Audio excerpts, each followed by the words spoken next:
మీకు ఇది తెలుసా అండి? గోడుతో పోయేదాన్ని గొడ్డల దాకా తీసుకొచ్చారన్న విషయాన్ని. నిజంగా గోడుతో పోయేదే గొడ్డల దాకా తీసుకొచ్చుకున్నదేమో కూటమి ప్రభుత్వం. ఎందుకంటే నా వెనకాల ఒక ఫోటో అయితే ఉంది. మీరు అబ్జర్వ్ చేశారో లేదో క్లియర్గా. ఈ ఫోటో విషయంలో చాలా రాద్ధాంతం జరిగింది ఆంధ్రప్రదేశ్లో. ఏంటో ఫోటో? యూరియా కోసం రైతులు బారులు తీరు నించున్న ఫోటో. అది ఫేకు. అంత రాష్ట్రంలో అక్కడ అసలు ఏమీ లేదు, రాష్ట్రంలో అంతా సజావుగా జరుగుతుంది, యూరియా అందరికి అందుతుంది అని కొన్ని మాటలైతే చెప్పి చంద్రబాబు నాయుడు గారు దాని మీద సీరియస్ అయ్యారు. ఇలా ఫేక్ ప్రచారం చేస్తే బొక్కలో వేస్తాను తేడా వస్తే కనుక. ఉన్నారా? ఇప్పుడు ఫస్ట్ లైక్ చేయండి, నాకు మోటివేషన్గా ఉంటుంది, ఎక్కువ మందికి ఇన్ఫర్మేషన్ తెలుస్తుంది, వాస్తవాలేంటో నిజాలేంటో ప్రజలందరికీ తెలుస్తాయి. ఫస్ట్ లైక్ చేయండి, మీ బాధ్యతగా. లైక్ చేస్తారా? లైక్ చేస్తే ఈ ఇన్ఫర్మేషన్ ఎక్కువ మంది షేర్ అవుతుంది. షేర్ చేయండి. కొత్తగా మన ఛానల్ చూస్తే పక్కాగా సబ్స్క్రైబ్ చేయండి. మీ అమూల్యమైన అభిప్రాయాన్ని కామెంట్ రూపంలో తెలియజేయండి. గోటితో పోయేదాన్ని గొడ్డల దాకా తీసుకొచ్చుకున్నారని ఎందుకన్నా తెలుసా? ఆ ఫోటో ఫేక్ అని, ఆ ప్రచారం ఫేక్ ప్రచారం అని, యూరియా రాష్ట్రంలో అందుబాటులో ఉందని, ఇలాగ చాలా మాటలైతే చంద్రబాబు నాయుడు గారు కానీ, అలాగే వ్యవసాయ శాఖ మంత్రి గారు, అలాగే చాలా మంది కూటమి నాయకులందరూ మాట్లాడేశారు తలో మాట. కానీ అది ఫేక్ ఫోటో కాదు. సేమ్ అక్కడ ఏదైతే ఫోటో తీశారో అదే దాన్నే వీడియో రిలీజ్ చేశారు వైఎస్ఆర్సీపీ వాళ్ళు. ఎప్పుడైతే జగన్ గారు ఆ ఫోటో పెట్టారో అది ఫేక్ అన్నారో దానికి సంబంధించిన వీడియోని రిలీజ్ చేశారు. చెప్పారుగా, గోడుతో పోయేదాన్ని గొడ్డల్లో తీసుకొచ్చుకోవడం అంటే ఒక వీడియో కాదండి. రాష్ట్రం మొత్తం మీద ఎక్కడెక్కడైతే యూరియా ఇబ్బంది ఉందో, ఎక్కడెక్కడైతే ప్రజలు క్యూ లైన్లో నిల్చుంటున్నారో, ఎక్కడెక్కడైతే ఆ యూరియా వల్ల నానా అవస్థలు పడుతున్నారో అన్ని చోట్ల కూడా వీడియోలు తీయడం మొదలుపెట్టారు. ఫోటోలు మానేసి. నిజమంటే ఫోటోలు పక్కన పెట్టేసి డైరెక్ట్ వీడియోలు తీయడం మొదలెట్టారు. వీడియోలు తీయడం, రైతులు నడవడం. కాబట్టి ఈ రకంగా ఆ ఒక ఫోటోతో వదిలేస్తే కనుక, అప్పుడే కనుక ఆ ఫోటోని చూసి నిజమే యూరియా కొరత ఉందన్నమాట వాస్తవమే, కేంద్రం నుంచి మనకు రావాల్సింది ఇంకా రాలేదు, వచ్చినా కానీ కొంతమంది తమ స్వలాభం కోసం చాలా మటుకు దాన్ని బ్లాక్ చేశారు యూరియాని. చాలా మంది ఎవరైతే వ్యాపారస్తులు ఉన్నారో యూరియాని బ్లాక్ చేశారు రాష్ట్రంలో. కాబట్టి ఖచ్చితంగా మేము ఈ చర్యలు తీసుకుంటాం. ఎవరెవరైతే బ్లాక్ చేశారో వాళ్ళందరి మీద చర్యలు తీసుకుని యూరియా రైతులకు అందరికీ అందేటట్టుగా మేము చేస్తాం అని ఒక మాట చెప్పుకుంటే సరిపోదు కదా. చంద్రబాబు నాయుడు గారైనా ఎవరైనా కానీ ఆ మాట చెప్పకుండా ఏదైతే రాష్ట్రంలో ఉన్న సమస్యల మీద పోరాడుతున్న సోషల్ మీడియాలో ఉన్నటువంటి వాళ్ళని ఆపేస్తాం, తొక్కేస్తాం, బొక్కలు వేసేస్తాం అని మాట్లాడడం ఎంతవరకు సమంజసం? కాబట్టి యూరియా కష్టాలు పడుతున్నారు కాబట్టి కళ్ళకు కట్టినట్టు ఒక వీడియో పెడితే నేను ఆ యూరియా గురించి, ఆ వీడియోలో దాని కింద వచ్చిన కామెంట్స్ అన్నీ ఇవే.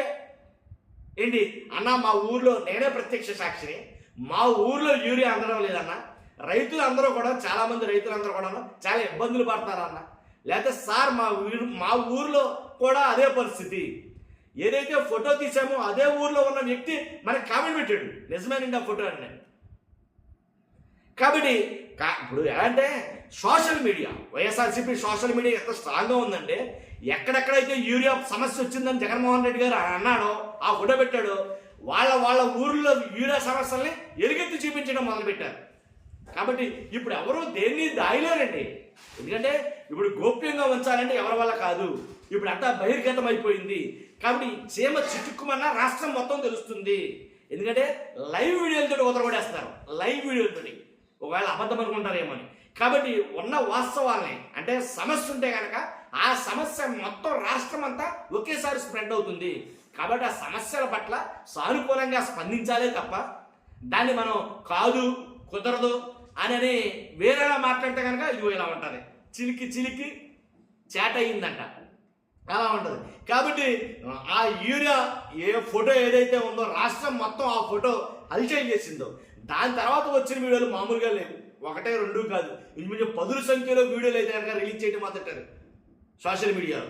ఇదిగో ఈ ఊర్లో యూరియా లేదు, ఇదిగో వేరే చూడండి లైన్లో ఎంతమంది నుంచున్నారో, ఇది చూడండి లైన్లో ఎంతమంది నుంచున్నారో అని ఎవరికి వాళ్ళే వీడియోలు పెట్టడం మొదలుపెట్టారు ఇక. కాబట్టి అందుకనే అంటాను నేను, సమస్య ఉంటే కనుక ఖచ్చితంగా ఆ సమస్యని ఎలా సాల్వ్ చేయాలనే విధానాన్ని ఎతకడం మంచిది. కానీ సమస్య చెప్పిన వాళ్ళ మీద ఫైర్ అయ్యి బొక్కలు వేసేస్తాం, తొక్కేస్తాం, పడేస్తామంటూ కరెక్ట్ కదా నన్ను అడిగితే కనుక. కానీ సమస్యను సర్దుమరిగేటట్టు ఇంకో మాట చెప్తాను మీకు.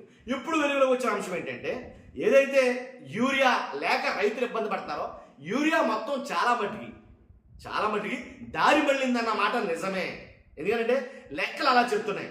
ఏంటంటే 1410 టన్నులు సీజ్ చేసిన విజిలెన్స్, విజిలెన్స్ వాళ్ళు సీజ్ చేసిందే 1410 టన్నులు. ఇంచుమించుగా 67 మంది డీలర్లపై కేసులు పెట్టారట. 9 మందిపై క్రిమినల్ కేసులు పెట్టారంట కదా. దారి మళ్ళింది, ఇక్కడ క్లియర్గా తెలుస్తుంది కదా. కాబట్టి యూరియాని కావాలంటే చాలా మంది వ్యాపారస్తులు బ్లాక్ చేశారు దాన్ని. కాబట్టి యూరియా కొరత ఏర్పడింది. అది నిజాలు చెప్తే తప్పండి అలా. కాబట్టి తర్వాత చంద్రబాబు నాయుడు గారికి ఒక స్టేట్మెంట్ పాస్ చేశారు. అది నాకు బాగా నచ్చింది. అది కూడా నేను వీడియో చేశాను. ఏమంటే కలెక్టర్ని, ఆయా జిల్లా కలెక్టర్ని వెంటనే వాటి మీద చర్యలు తీసుకోండి. ఖచ్చితంగా మీరు చాలా సీరియస్ యాక్షన్ తీసుకోవాలి. ఎవరైతే వ్యాపారస్తులు ఉన్నారో వాళ్ళ మీద, అధికారులు ఉన్నారో వాళ్ళ మీద, అలాగే రాజకీయ నాయకులు ఎవరన్నా దీంట్లో ఇన్వాల్వ్ అయి ఉంటే కనుక, మా వాళ్ళు ఏమన్నా తప్పు చేస్తుంటే కనుక నేను వాళ్ళ మీద చర్యలు తీసుకుంటాను. దాంట్లో ఎలాంటి డౌట్ లేదు. రైతులు ఇబ్బంది పడకూడదు అని ఒక స్టేట్మెంట్ అయితే పాస్ చేశారు. ఒక సీరియస్నెస్ అయితే చూపించారు. అక్కడ అది నచ్చింది. కాబట్టి యూరియా దారి మళ్ళిందన్నమాట వాస్తవమే. ఎలా అంటే యూరియా దారి మళ్ళడం నిజమేనని తేలింది. విజిలెన్స్ అధికారులు సోదాలు చేసి అక్రమ నిల్వ, అధిక ధరలకు విక్రయం తదితర కారణాలతో 3,27,00,000 విలువైన 1,410 టన్నుల యూరియాను సీజ్ చేశారు. దీంట్లో తెలంగాణకు తరలిపోయిన 400 టన్నులకు పైగా యూరియా కూడా ఉంది. యూరియాను వ్యవసాయేతర అవసరాలకు కూడా దారి మళ్లిస్తున్నట్టు ఆ విషయం విజిలెన్స్ సోదాల్లో బట్టబయలైంది. వాస్తవానికి విజిలెన్స్ అధికారులు సోదనం చేసుకున్న దానికన్నా 10 రెట్లకు పైగా యూరియా అక్రమంగా తరలిపోయినట్లు తెలుస్తుంది. అంటే స్వాధీనం చేసుకుంది 1,410 టన్నులు అయినప్పటికీ దీనికి 10 రెట్లు ఎక్కువగా దారి మళ్ళిందన్నమాట చెప్తున్నారు వాళ్ళు. అక్రమంగా తరలిపోయినట్టు తెలుస్తుంది. విజిలెన్స్ అధికారులు 4,862 చోట్ల సోదాలు చేసి అవకతవకలకు పాల్పడిన 67 మంది డీలర్లపై 6A కేసులు నమోదు చేశారు. యూరియాను పెద్ద ఎత్తున దారులు మళ్లించిన నేరానికి 9 మందిపై క్రిమినల్ కేసులు నమోదు చేశారు. అత్యధికంగా ప్రకాశం, ఎన్టీఆర్ జిల్లాలో 11 చొప్పున, కర్నూలులో 9, నంద్యాలలో 6, ఏలూరులో 5, అనకాపల్లిలో 4 కేసులు నమోదు చేశారు. మిగిలిన జిల్లాలో 2-3 కేసులు నమోదయ్యాయి. దారి మళ్లింపుతో పాటు ఎంఆర్పీకి మించి విక్రయాలు, బ్లాక్ మార్కెటింగ్, హోర్డింగ్, ట్యాగింగ్ వంటి అవకతవకలకు పాల్పడినందుకు 20 మందికి షోకాజ్ నోటీసులు ఇచ్చారు. ఏలూరు, ఎన్టీఆర్, కృష్ణా, కర్నూలు, పల్నాడు జిల్లా నుంచి తెలంగాణ రాష్ట్రానికి యూరియా అక్రమంగా తరలిపోయినట్టు గుర్తించారు. కర్నూలు జిల్లా సహా పలు జిల్లాల్లో యూరియాను టీడీపీ నేతలే దారి మళ్లించినట్లు వార్తలు వచ్చాయి. కానీ టీడీపీ నేతలపై ఒక్క కేసు కూడా నమోదు చేయలేదు. ఈ దాడులన్నీ మొక్కుబడి తత్తిగానే సాగాయి. బీర్ల తయారీ ప్లాంటు, పెయింట్లు, వార్నిష్, ప్లేవుడ్ యార్డు, బ్లూ ద్రావణం, పశువులు, కోళ్ల ఆక్వాదానం, కల్తీ, పాల తయారీ, ఇలాగా యూరియా, వీటన్నిటిలో కూడా యూరియా విచ్చలవిడిగా వినియోగిస్తున్నట్టు బహిరంగంగానే చెబుతున్నారు. కానీ విజిలెన్స్ బృందాలు వీటి జోలికి వెళ్ళలేదు. ఈ పరిశ్రమలతో పాటు టీడీపీ నేతల గోదాముల్లో తనిఖీలు నిర్వహించి ఉంటే వేలాది టన్నుల యూరియాలు బయటపడేదని చెబుతున్నారు. అందుబాటులో ఉన్నదేమో 63,874 టన్నులే. సెప్టెంబర్ నెలకు సంబంధించి 1,55,000 టన్నుల యూరియా అవసరం కాగా ప్రస్తుతం 63,874 టన్నుల నిల్వలు మాత్రమే ఉన్నట్లు అధికారులు ప్రకటించారు. 10 రోజుల్లో మరో 41,040 టన్నుల యూరియా వస్తుందని ప్రభుత్వం 6 రోజుల్లో చెప్తూనే ఉంది. కాగా సీజన్లో 6,22,000 టన్నుల యూరియా అవసరం కాగా పాత నిల్వలు, కేంద్రం నుంచి వచ్చిన నిల్వలు కలిపి 6,71,000 టన్నులను అందుబాటులో ఉండగా ఇప్పటి వరకు 5,90,000 టన్నులు అమ్మకాలు జరిగాయని ప్రభుత్వం చెప్తుంది. అదండి జరిగిన విషయం కదా. తెలంగాణకి ఎందుకు తరలించేశారండి వీళ్ళు? తెలంగాణలో బాగా టైట్ ఉంది యూరియా. సో అక్కడ పంపితే డబుల్ రేట్ వస్తుంది కదా. అందువల్ల బ్లాక్ చేసేసి అక్కడ తరలించేస్తారు ఇక్కడి నుంచి. కాబట్టి జరుగుతుందని చూస్తున్నారు మీరు అందరూ కూడా. అందుకే అన్నాను కదా, ఏదైతే వాస్తవం ఉందో కొంచెం నిశ్చయంగా గమనించే మంచిది ప్రభుత్వం. Thank you very much.